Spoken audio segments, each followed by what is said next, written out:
भाई साहब, हट जाओ यार। वो गाड़ी आएगी 180 की स्पीड से, वो आपको हटने का मौका भी नहीं देगा। ठीक है मैं हट जाऊंगा। 180 की स्पीड से आएगी भाई गाड़ी। नाशिक मुंबई महामार्गावरील इगतपुरी तालुक्यातील मुंडेगाव येथील जिंदाल कंपनीला आज मध्यरात्रीच्या सुमारास भीषण आग लागल्याची घटना घडली। सुदैवाने यात कोणतीही जीवितहानी झाली नाही, मात्र 4 नंबर गेटच्या मागे ही आग लागल्याचं समोर येत आहे। शॉर्ट सर्किटमुळे आग लागल्याचा प्राथमिक अंदाज वर्तवण्यात आला।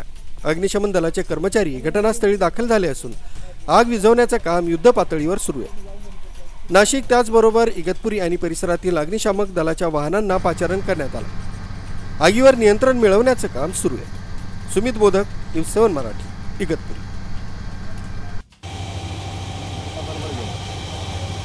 बरोबर टाकलं त्यांनी बरं का? हा पाईप हा जिथं आग लागली तिकडे नाही, इकडे मारतात पाथऱ्यांच्या आईच्या